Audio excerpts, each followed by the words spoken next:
In the morning, Bottomless Lake State Park.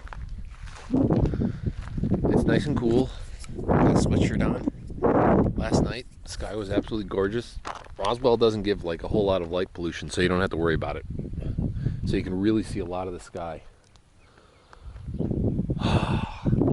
That's the cool thing about the desert. It'd be scorching hot during the day, but at night cools right down, easy sleep. And we're far enough off the grid right now that, well, don't have to worry about pretty much anything.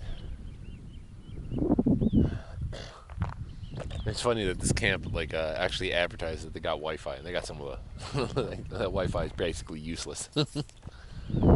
As the sun starts to come up, this day will start to heat up, and I'll have to go and do stuff. This is where we begin.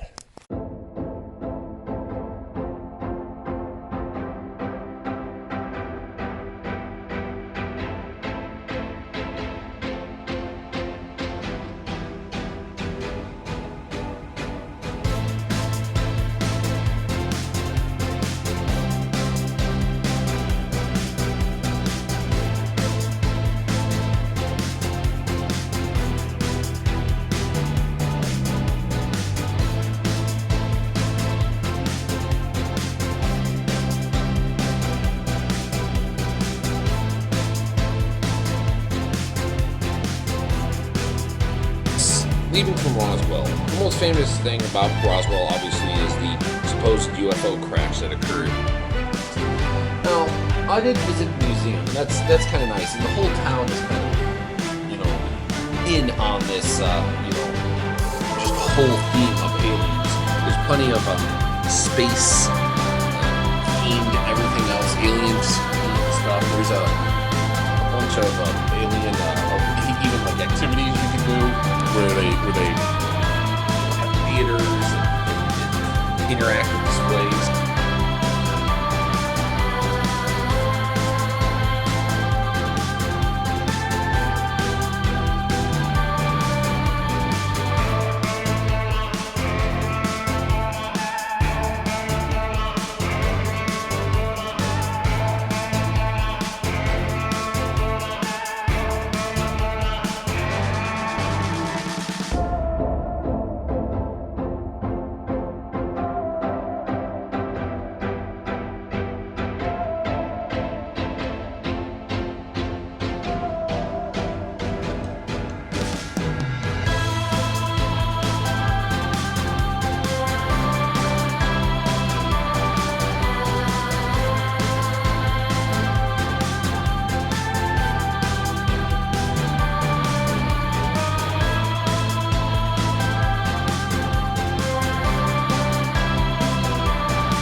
But once you leave Roswell, you can kind of see the whole area tends to have the same kind of motif, shrubbery low, because it doesn't really rain a lot.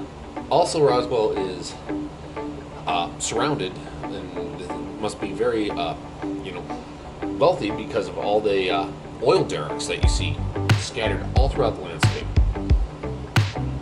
I believe they're oil and or natural gas derricks that you see. This whole area must be huge into the whole energy industry. So you see them on the side. I mean, they're not exactly the prettiest thing in the world, but then again, hey, something has to power the motorcycle.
whole area, you just kind of like just amazed what I would have thought like settlers would have seen it, or the Spanish when they were coming through exploring it, just seeing like tons and tons of just open space, but none of it really suitable for farming because it doesn't get enough rain or water.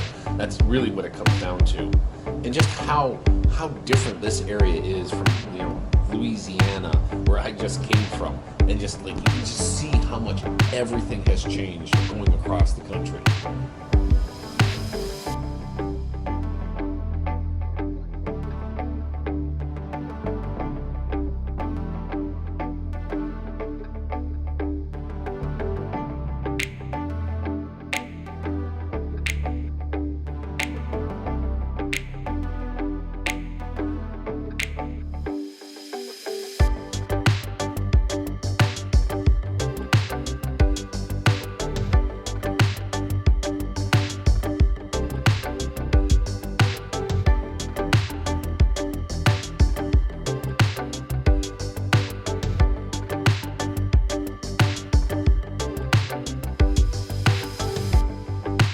New Mexico can be bland and boring, but I mean, not really, but just so vast and the scenery not changed so much. But you come across these places like Klein's Corner.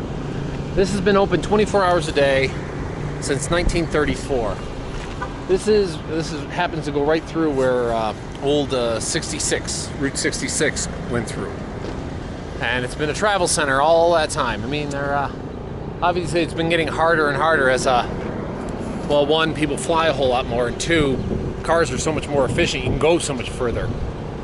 Not just a tank of gas, so you don't stop as often. I mean, they've got an RV park, and they got a subway, and they got plenty of fireworks. Phantom fireworks. I mean, I've never had any phantom fireworks, but I gotta imagine they're must be pretty good because everyone has them. But here, right here, New Mexico.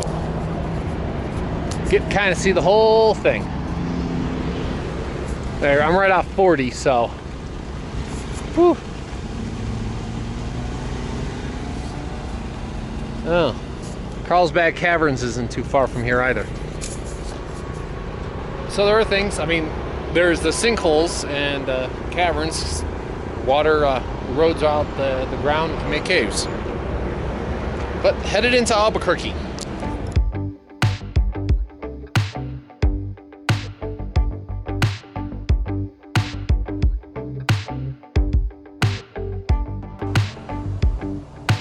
So those travel stops are nice. It's good to get these kind of like places out, just kind of visit these places, because a lot of them almost have like retro feels to them. That you're at the Great American Road Trip used to be a big thing back in the day, and you would just jump in your car and drive to another state. People don't do that as much anymore, so it's nice to kind of like being back in that motif again. On the way to Albuquerque, the city that Bugs Bunny always took the wrong turn.